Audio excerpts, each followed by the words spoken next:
Welcome to The Difference Engine, the show for tech founders, investors, and innovators.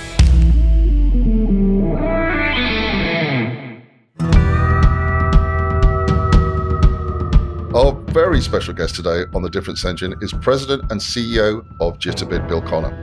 Bill's a seasoned technology executive known for driving transformative growth across cybersecurity, cloud, and software. As a proven value creator and four-time CEO, his skills are more in demand than ever. He's been at Jitterbit since February 2024. Previously, in 2016, he was appointed President and CEO of SonicWall, following its spin-out from Dell under Francisco Partners and Elliott Management. Earlier, he joined Entrust as President and CEO during a period of declining profitability and transformed the company. He achieved consistent annual growth at nearly 20%, twice the then market rate.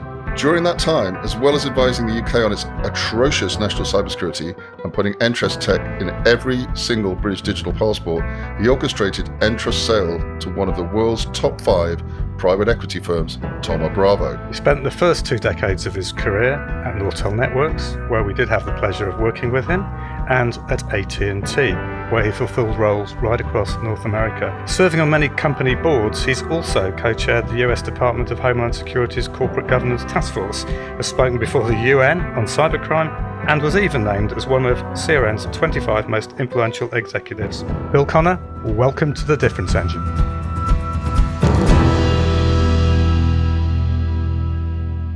Bill, been a while coming. Thank you so much for agreeing to be on our pod. We are very honored. And I'm going to start, actually, strangely, with a chap called Frank W. Connor. Uh-oh.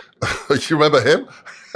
That is Bill, for those of you who don't know. And it's been a long journey for Frank W. Connor to get to AI. And we're going to get to all of that. We've got a lot to go through. But let's go south, and let's go way south, and explain how a good old boy from Arkansas made his way into the nuclear fusion business.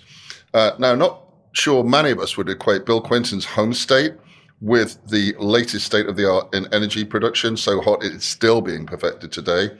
Bill, as they say, tell me about your childhood. Well, it was a great childhood. Loved to think about it growing up. As they say, Arkansas is the land of opportunity, and it certainly gave me an opportunity. Loved growing up in a place called West Helena, Arkansas.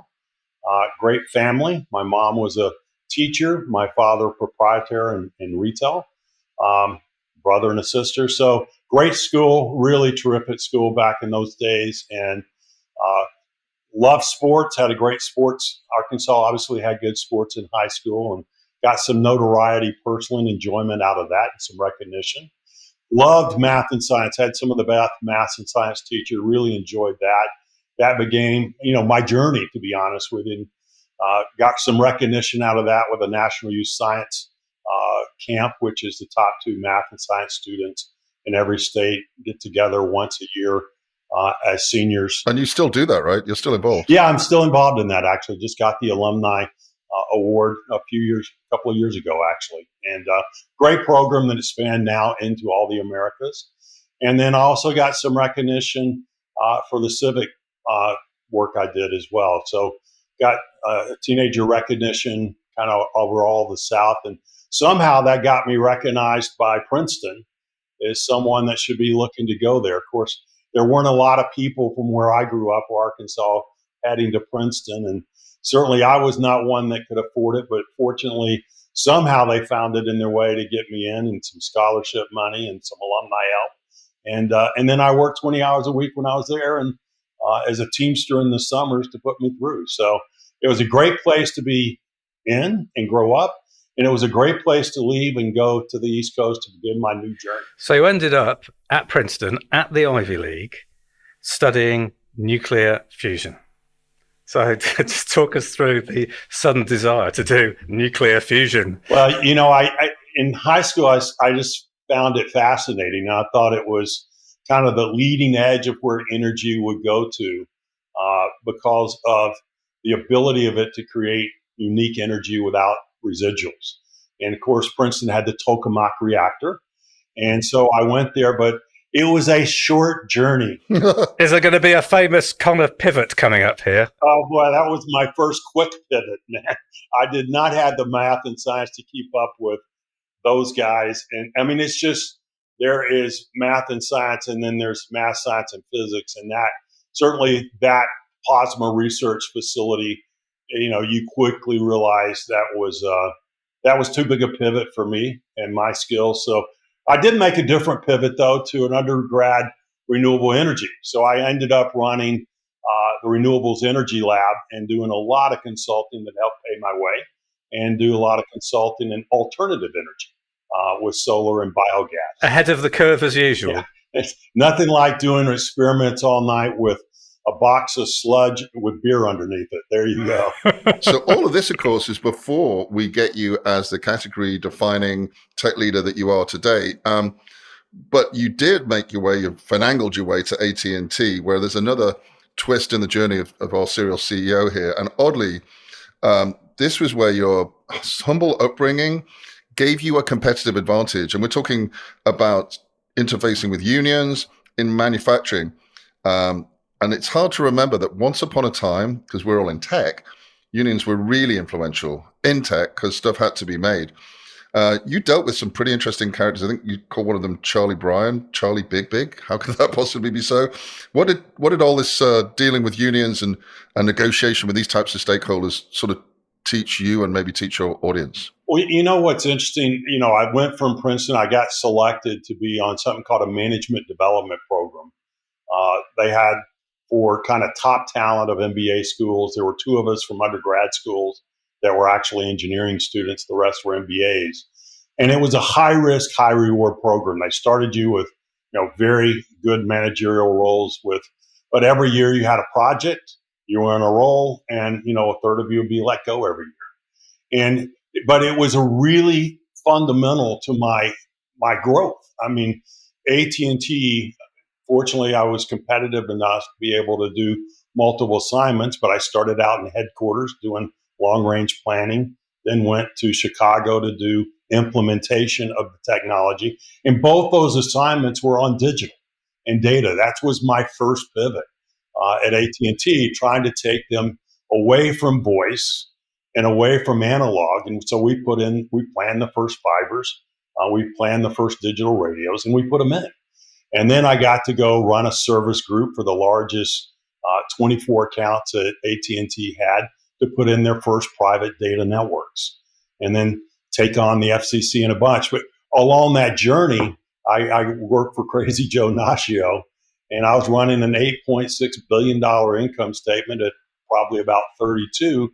And I realized that I was competing with MCI that was using different technology. And the technology they were using came from not our vertically integrated company called Western Electric, but from Nortel or Northern Electric. And that's when I realized, I've got a network bigger than MCI's, but I don't have the technology that's underpinning it. So I actually put a proposal together with our team in engineering to build an overlay network to AT&T's network that was digital. And that's what led me to that infamous union group in Columbus, Ohio, because the board decided I didn't understand the value of vertical integration. So they took their top service guy, which was me at the time, and I needed to go learn about vertical integration and our factories and that technology. And then they took a factory guy and put him over in the communication side. And took me to one of the largest factories that had, we have our core switching, our data switching, and wireless, all kind of the new technology coupled with all the old technology. Right. They were trying to school you here, Bill. Oh, they did. Because I'll tell you, the first time I met Charlie Big Rig, they had 5 unions. He was on the national bargaining team. So that's, a pretty important role for all unions. And I remember when they introduced me, he spit his tea across the table and looked at me and said, "Damn, this one's young enough to be my son." And I looked back at him and said, "That's right, Dad, you better up your allowance." And you know what? It became a true partnership, and that had not been done there. But they needed respect, and they got it. And I learned that from my Chicago operating days. And I was the first guy to actually speak at their union meetings. And he and I did a pig roast the night before I left to go back to headquarters, or actually to leave to go to Nortel. So he was one of those guys that was revered and hated. See, they normally say you can't have both, but maybe you can. Yeah, Absolutely. So you left AT&T after over a decade, and you arrived at the equipment manufacturer, Nortel, presumably already at that time locked in a fairly vicious competitive embrace with Cisco. And this was, I think, your first direct experience of the European tech market. So Bill Connor, powering his way up corporate America, finds himself with a European responsibility. And can you remember your first impressions of this new horizon? And did they change over time? And was there anything you had to move quickly to make us Europeans get on the program, so to speak? Well, it's interesting, Jonathan. That was part of the reason after, I left AT&T, I went to Nortel because while they were ahead, and they were way ahead, I felt like an international. I felt like AT&T always had a foot planted in the U.S. and maybe an arm or a toe. I mean, of course, AT&T is global. It's got connections everywhere. But operating wise, Nortel was much more international in nature. I mean, UK seems like home away from home now. I spent so much time. Part of what I did at Nortel was, really go in, and why they hired me, Paul Stern hired me, and then Jean Monty promoted me after he came in to be CEO, was to really drive the data initiative. So I did. I was the first president of data, about $1 billion business. We went out and bought Bay Networks, which, as you know, in the technology world, at that time there was frame relay, there was ATM, there was X25, there was all these different competing standards, and then there was IP with Cisco. The only other IP stack was with Bay Networks. We bought Bay for $9 billion because we needed an IP stack. And I remember going to the board, just like I did at AT&T, saying we needed data switching from Nortel. We needed data, and they had it. They had an IP stack that could work at carrier grade and could work in the enterprise. So we bought it, and then I became the first chief marketing officer to do all kinds of fun campaigns around Europe. But the big other piece after we got the data piece going was security. And that began the kind of next part of my revolution and evolution, because we incubated a company that I spun out that worked for me called Entrust, that was really around PKI, public key infrastructure. And if you really go behind that, it's encryption, it's digital signature, and it's authentication, all of which exists today in pieces. But that's where I became really, really close. I've been close on the voice and data side with the UK, obviously through Nortel. But the security piece of that and carving that out, I took it out of the Nortel, made it public, ultimately became the CEO of it for 13 plus years. Took it public, took it private with Tomo Bravo. But in that journey, that's when I became really close with UK government and the big agencies and customers, because literally every passport in the UK uses Entrust technology, encryption. Over half the digital passports in the world actually do. And then we built the first web portal for the government with Andrew Pender, who's no longer with us, and Tony Blair. So really did a lot of work on the digital encryption side and the digital authentication side there. Jumping back to your time with the big spending companies you worked with before you went into like the exciting fast growth.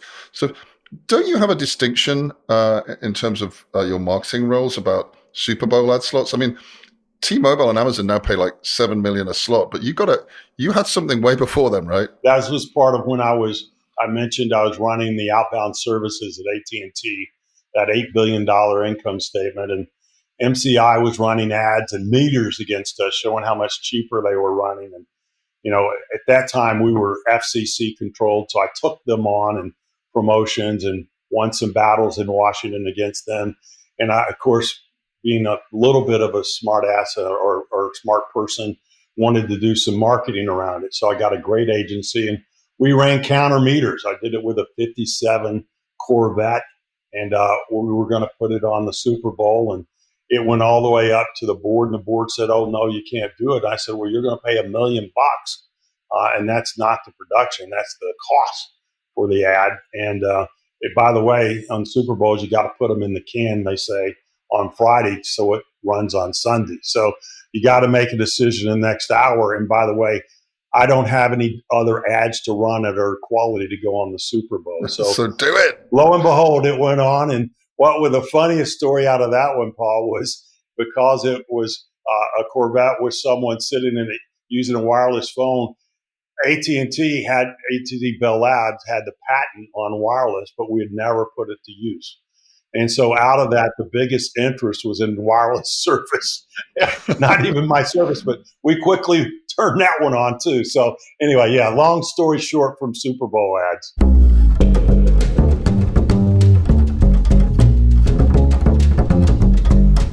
So here you are, you find yourself yet again recreating a company that's actually been around for 20 years. So you want to tell us a little bit about Jitterbit and its AI journey and where you see the company evolving in the next, say, 3 to 5 years? Interesting insight, Jonathan. If you think back, I talked about the digital data journey and then how that led to infrastructure kind of pieces, and then the web and mobile generation, and then the data IP stack, and then security.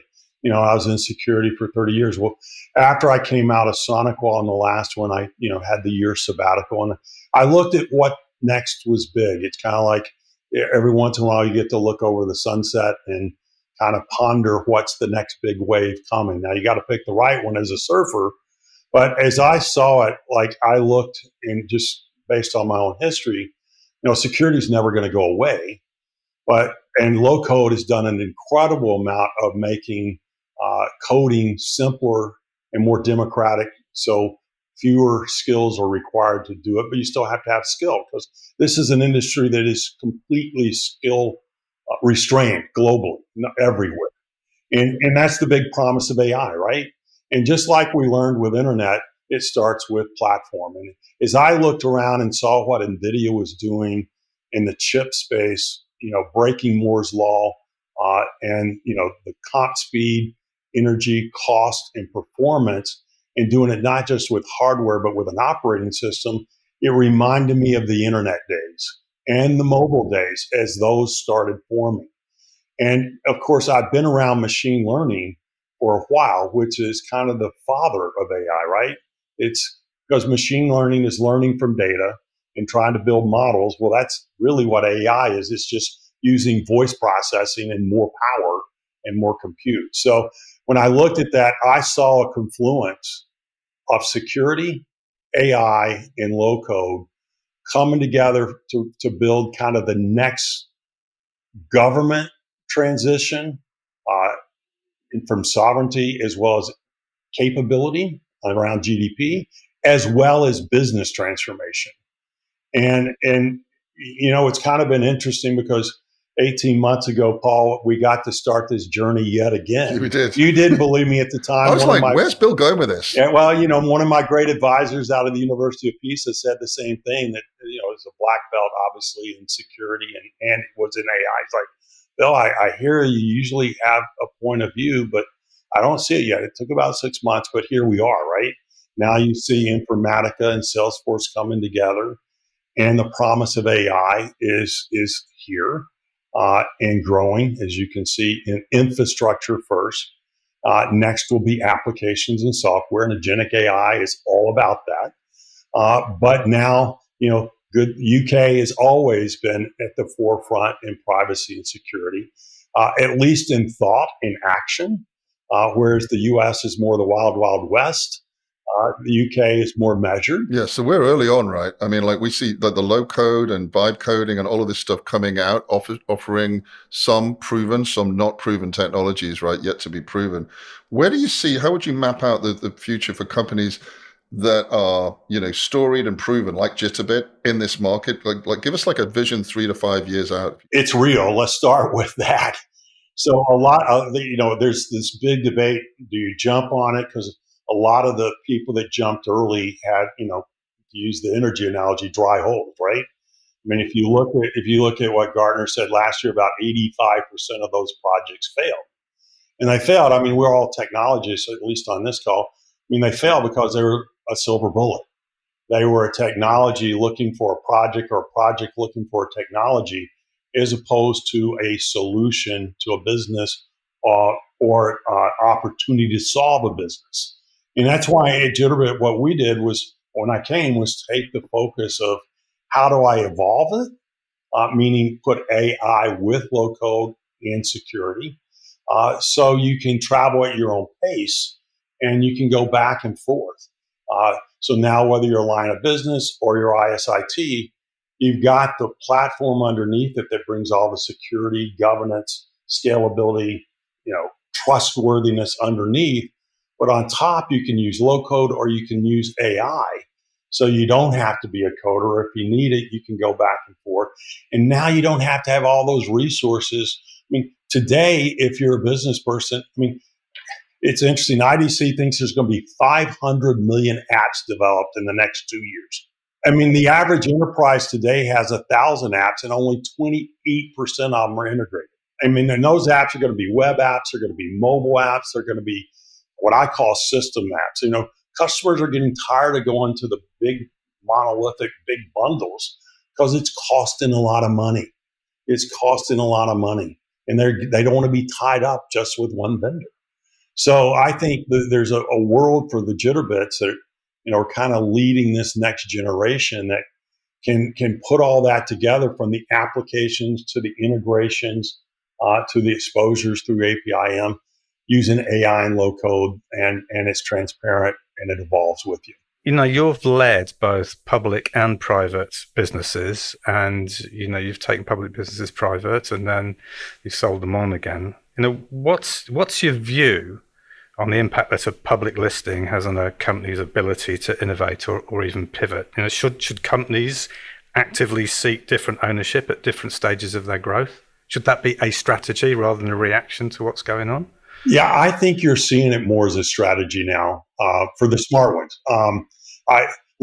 If you're really in the hot zone and growing 20 to 40%, and you can see that for that continuing 2, 3, 4 years, you got one of two choices. You can IPO and tap that capital market and list, and that is built for that today.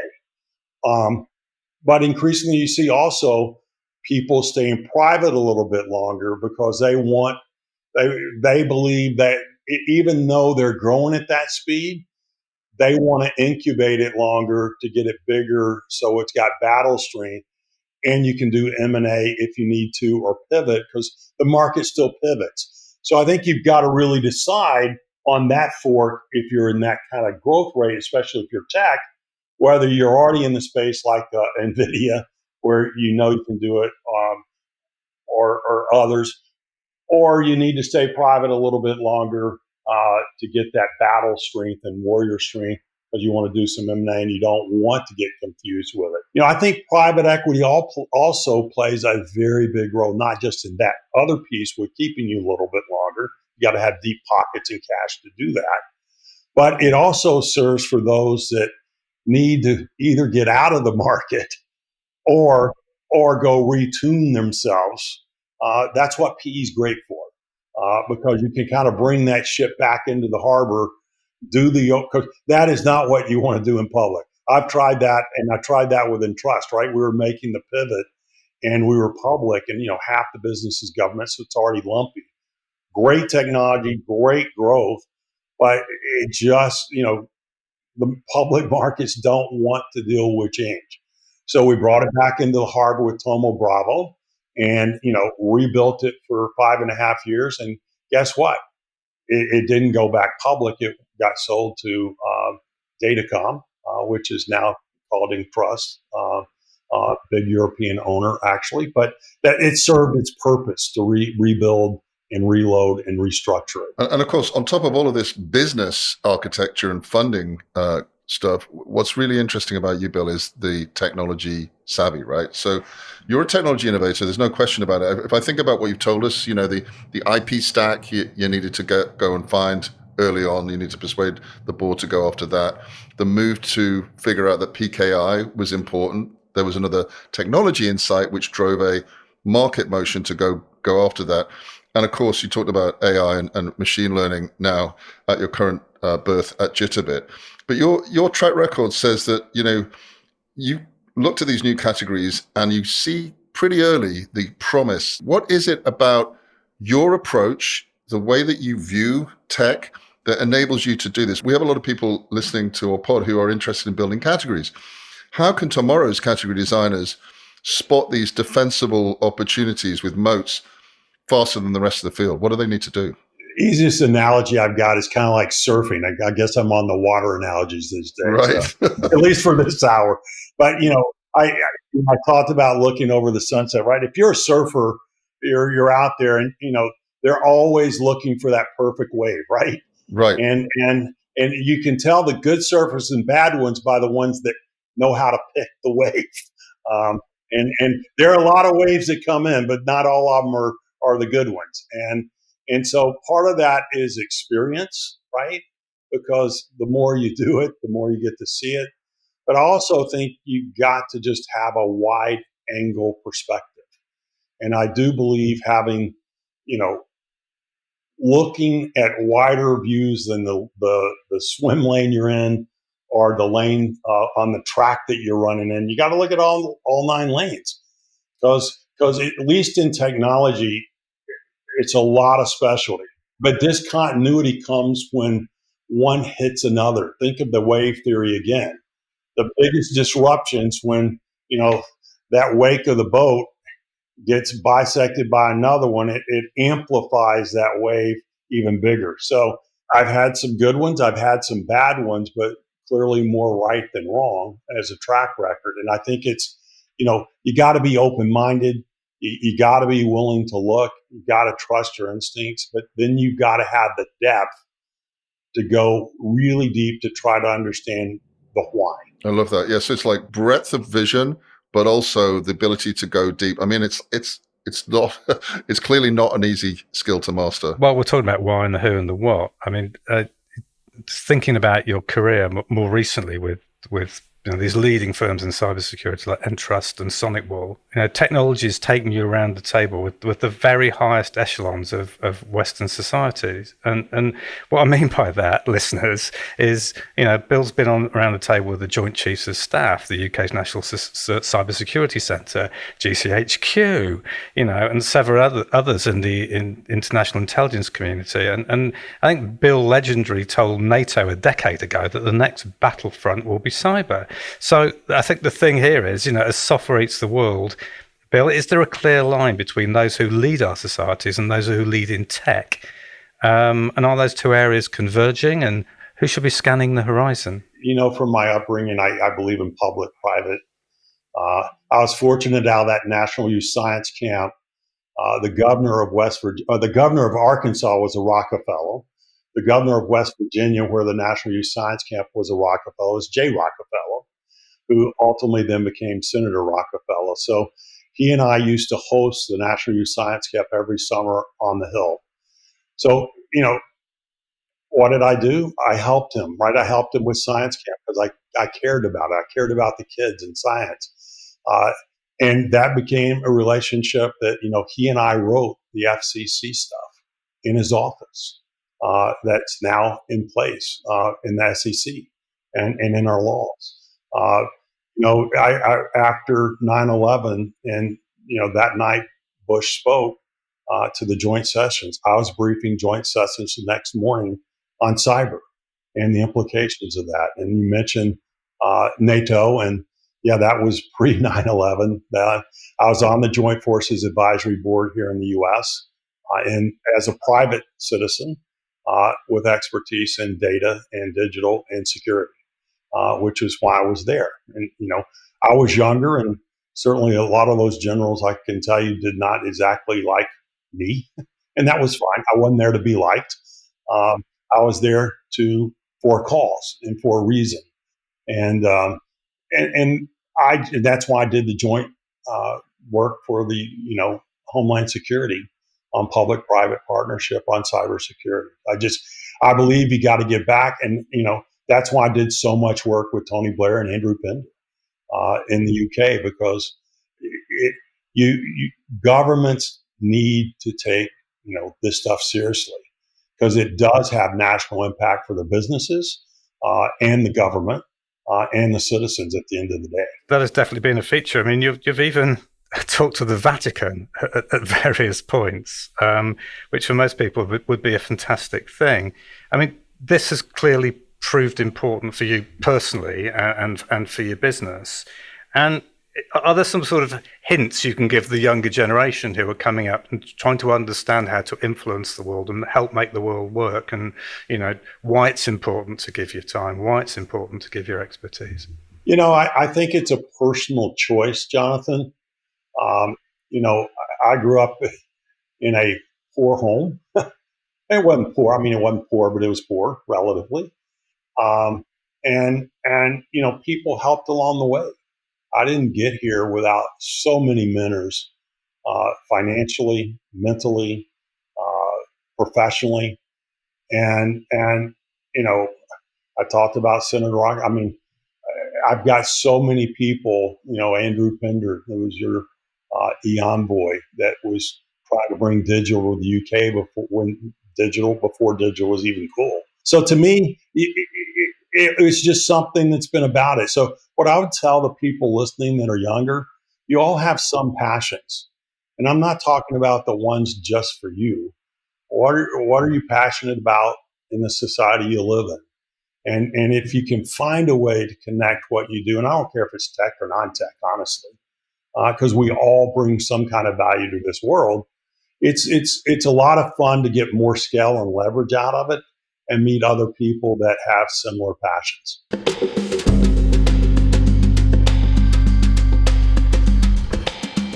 Let's go away from the social and the public-minded a little bit to the more venal side of the fence here.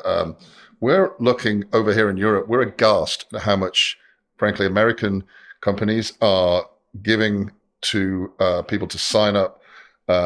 Individuals are commanding a couple of billion in seed funding, as we've just seen with one of the founders raising that recently. And the transfer fee packages, the sign-on bonuses for some of these AI scientists, the guys who are publishing papers, would make certainly English soccer clubs, but even like American basketball clubs, even a little bit worried. Where are we with the AI hype? Is it too much? And obviously you're in the AI game. You got your fingers on the thrust control at Jitterbit. How are you finding holding on to this rocket ship? And is it got a little bit too hypey for you? What's your thoughts on that? It's way hyped for sure, but underneath all that smoke and hype is a real fire. As you and I talked, Paul, when I started this journey, it's real. As I've said when I came into this job, my next 20 years will be at this intersection of AI, coding, and security. It is the next generational technology transition that's going to reshape the world, just like mobile did, just like data did and digital early on, just like the internet did. It's going to reshape the world we know. And I think you can really see that by what I'm calling this sovereign behavior now that has broken out across the world. Because I just think 18 months ago when we started this journey together, Paul, at Jitterbit, and when, we said, U.S. was clearly in the lead and it's the wild, wild west and lots of money and lots of capability being built, right? If we went to the UK, a little more standoffish and not quite so sure, got to think about this, let's wait and measure it, size it up, study it, and then be a little cautious. And then you go to Brazil, right, where, we have a large facility and customer base, and, they were trying to spell AI.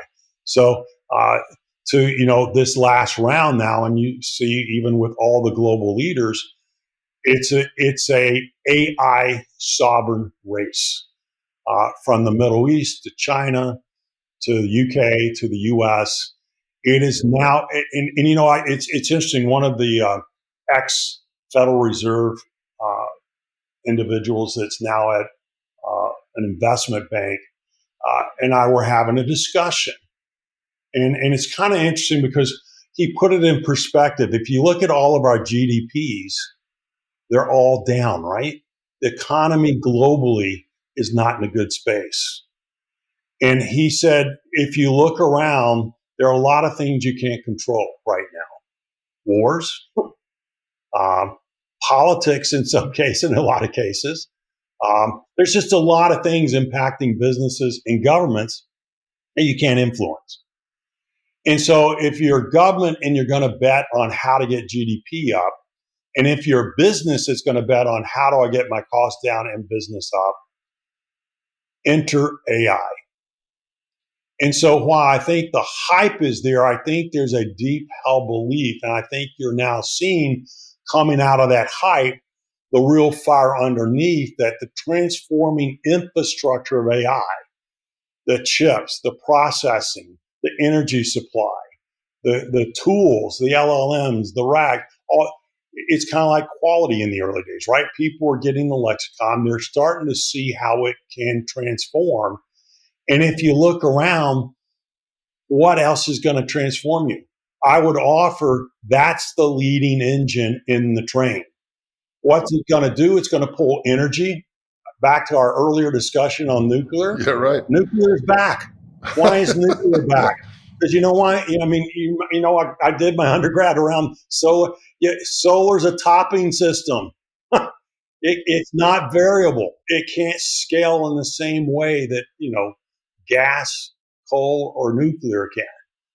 They all have different. So I think there's that AI revolution and innovation is driving then a consumption of energy, not just for the tools, but for society that's energy craving still, whether it's electric cars or any other tools. I mean, no one said that electric cars are going to take less energy. Super interesting. I like the way you drew the whole thing together there, because when you see the scope of the change going all the way back to energy, and obviously you say back to the start of your career, it really does tie it together about how big this could be, and maybe puts the hype into perspective. Well, and I think that's why you see even the Middle East, right?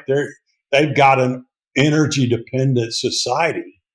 They can take advantage of that today to take a lead on powering the capacity and the capability and take it into transformative mode to transform a whole culture and an industry. That's why I think, to your point, Jonathan, there is a lot of hype.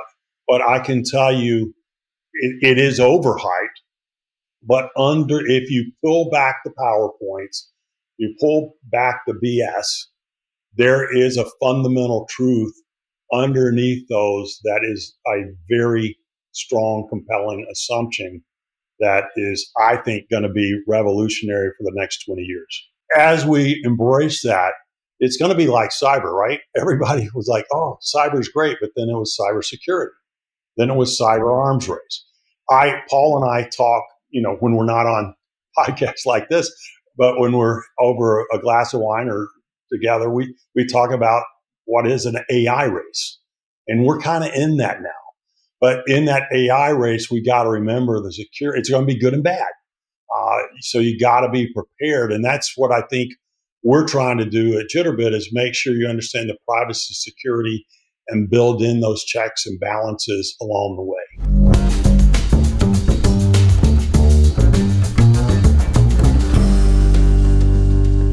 We are entering an absolutely a new age, but we're still really pioneering it, and you are as well in moving a company forward. Building AI-infused technology is super hard. And the reason I think it is because others may not yet see its relevance.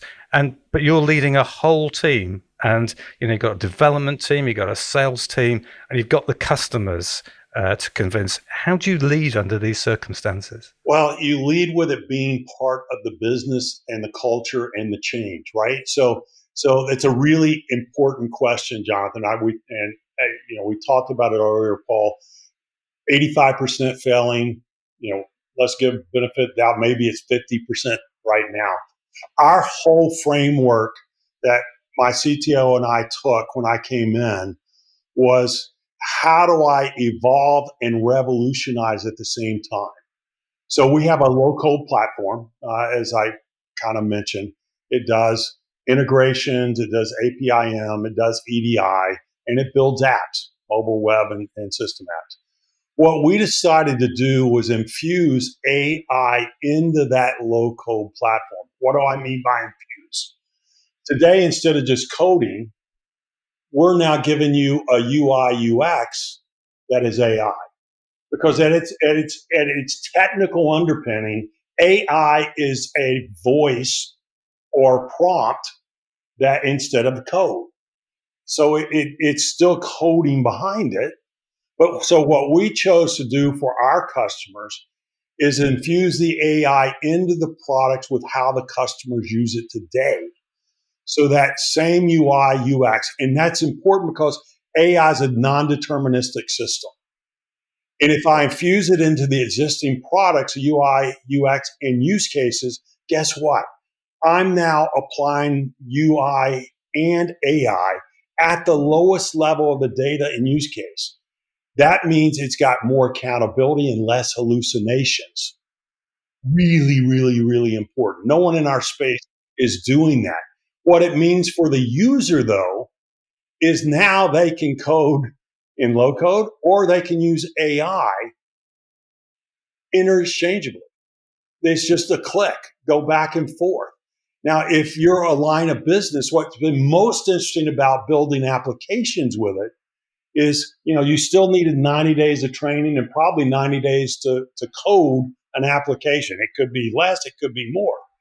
Guess what? AI reduces that by orders of magnitude. But how did you used to build an app? You used to build an app by someone in the business that knew what the hell they were doing would go sit down with ISIT, tell them what they want. He would write it down. Then he would sit down with coders to go code it. You got to have people, you got to have resources, you got to have time, and you got to be able to get picked in that priority against resources of money and people to do that. Now, they don't have to do that at all.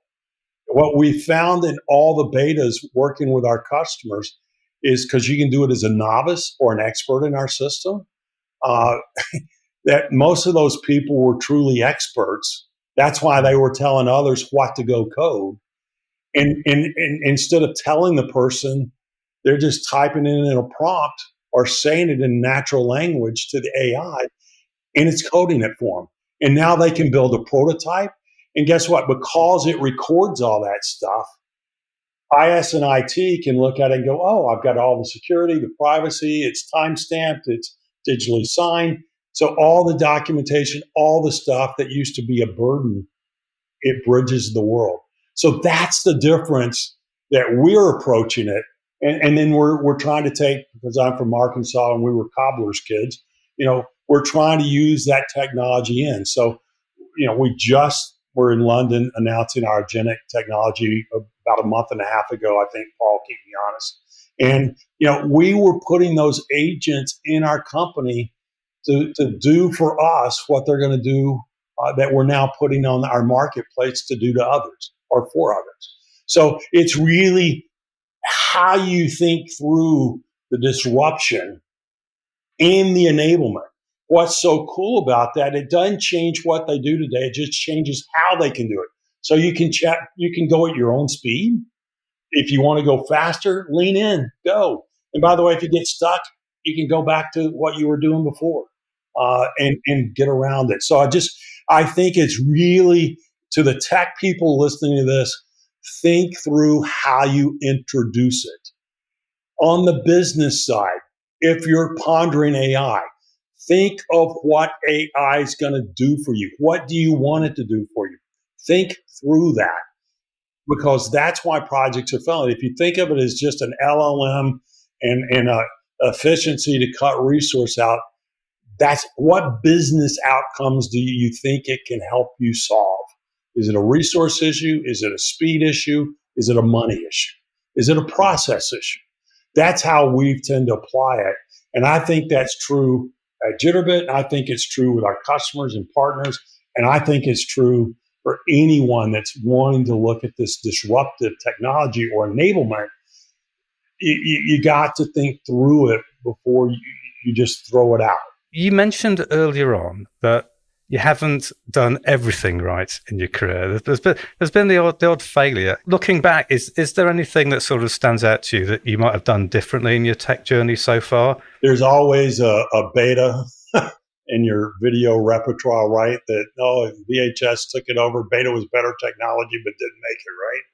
That was kind of my silent circle experience after Entrust. I took my year off. Really loved what Silent Circle was doing. It had ephemeral certificates that, around encryption. So ephemeral certificates are a fancy word for saying taking ambient noise and a bunch of random stuff and creating encryption out of that. And they use the current technology use it's most known for now is WhatsApp. This Silent Circle came out with that capability about when WhatsApp did. But we were trying to move, I thought we would move that from a consumer WhatsApp piece to an enterprise grade. So business could use encrypted text. And we had something called a black phone. It was the first encrypted phone because it basically took the Android system, operating system, and we rewrote it for privacy. So if you're on an Android or an Apple today, your privacy settings are frankly junior compared to it. And most people don't use them. And if they do, they don't know what they're using and they're really not fine-grained control. So the black phone was the first phone that was built with security and privacy in mind on a modified Android platform. It's in the Smithsonian today. I can go see my mistake. So anyway, I'll just leave it there. The problem was it was a great idea. It was great capability. It just didn't have enough money. It was underfunded and hard enough, unique enough that it didn't make it.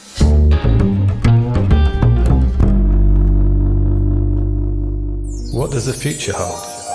Let's look into our crystal ball. Where do you think AI is headed? Not for the pioneers and these multi-billion play LLMs and those lucky enough to sign on, but for the rest of us in the tech industry, how do you see it all developing? I think for the next 5 years, it's going to be pioneering. And I think the ones that are going to succeed are either on the edge, pushing the frontier, on the tools and the capabilities, and embedding it into their current products. And then I think 5 to 10 years is a different life cycle. We talked about Moore's Law earlier, right? The life cycle, and you've heard me talk about it, Paul, but when we built our first app builder AI integration, right, with our low code and introduced it in London, by the time we'd come back to London 5 months later, it had already been ripped out and replaced again. So, I'm used to pretty fast life cycles in software where, it's, 12 to 24 months. Microsoft is, Satya is saying it's 6 months. I will tell you it might be 6 months at Microsoft scale. I'll tell you it's a 3-month operating scale on some of these AI capabilities. And we're in the early piece of that innovation. So I think the next 5 years are going to be innovating heavily. And the people that take those innovations and embed them, knowing it might not be for a very long time because the capability is changing, you got to be built for that. But I think that's a value proposition too, because I tell customers and partners this: if you think your company is going to be able to keep up with the AI technology and speed and lifecycle, you're not. Unless you're a very big company, you're going to have to rely on your vendors to embed that, and you then to add AI to your process or tools to work with it. So think of layered AI is the way as a business should be thinking of it. Not that you're going to control the whole AI stack, because if you try to build it all the way, you'll never get there. That's so interesting because, for like several years now, and you see it hard in cyber, especially, the mantra is lose the vendors, consolidate, simplify your tech stack. And what you're saying is forget it, pipe dream. I do think you will not rely on just one. I mean, we introduced layered AI. The first layer is our infused AI. The second layer is the agentic that rides on top of it, right? And then the third is what other AI you build into it, whether you use Copilot or other things in your enterprise that are part of your other pieces. I think that part layered is going to be similar to security, because the further AI gets away from the source data, the more the hallucinations, because it's got to make assumptions. That's why this approach we took at Jitterbit is so important, because we built it off the 20 years of machine learning and data and use cases. That AI is picking that up right from the source and the data and the use cases we built over time and adding to it now. And then I can look across those different products and data silos that we've now integrated in our platform and do another layer that is more accountable because it's closer to it. So the next layer of AI is much more effective and trustworthy and accountable for its outcome. So by the time I get to agentic, it's really effective, it's really accountable, and you're not worried about the privacy and security because it's nested, it's layered, and it's linked. But if you just go build AI at the top of that stack and think it's going to go down and touch 30 different data silos, you're going to have some wild hallucinations in your dreams. Within that very, very grounded view of how AI can develop in its layers and so on, is there anything that particularly excites you about this journey that you think, wow, we are going to be able to do that if we get this right moving forward? It's an interesting question, John. To me, it reminds me of two big changes. The IP stack, because data is going to, it's just, it's going to change the world, because you're going to have interconnectivity where we didn't. So it's going to just power it. And then the security piece. I think AI is equal to both of those plus then some. And to me, that's why, being aware of it is one thing. Understanding it's even more important. And I think just like we learned with Deming with quality, you got to learn the lexicon. You got to spend time with it, because I can tell you, we've done the surveys. The next generation expects it. They're using it. They're playing with it. They're using it in their life. They're going to expect it in the work. And I'm not the young guy, but I'm a technologist at heart and a marketeer, I guess, too, clearly. But you have got to spend the time in your business figuring out how to incorporate and where to incorporate it and why.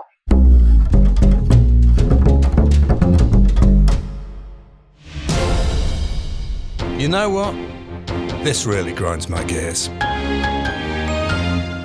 This thing, is there anything in particular that frustrates you about the current tech scene? I mean, the numbers are staggering being thrown around right now. I mean, money abounds, unlimited. But I think that's also because of what we talked about around sovereignty. A few people get it. They really get it deeply. At country state level, our nation state level, and at business levels, and even in private equity, right? So I think the stakes are extremely high. Are they overflated and hyped? Probably ultimately yes, but it's the fear of missing out. It's hard to say. History will judge the bets, I was with a company that no longer exists, that spent $9 billion on IP. That was a good bet. But there were a lot of other bets they made that didn't pan out, right? That cost them stuff. So there will be bets that are made and cashed in, and there's going to be a lot of bets that are not cashed in. As I used to say, that in the VC world, 1 in 10 is all you're looking for. Now they'd like 3 in 10, but there are a lot of big checks, and there's a lot of people with the knowledge making a lot of money. But just because they have it right in one environment doesn't mean it's going to work in yet another environment. Everything's not portable, even in AI. Thank you for listening. If you want to learn more about category design, head to becategorical.com. If you need help designing and dominating your category, then get in touch. Contact details are in the show notes.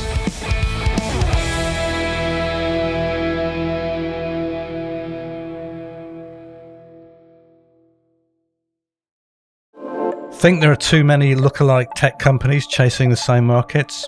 We do. We think it's because so few tech startups are able to build and lead their own categories. What matters most is to be different.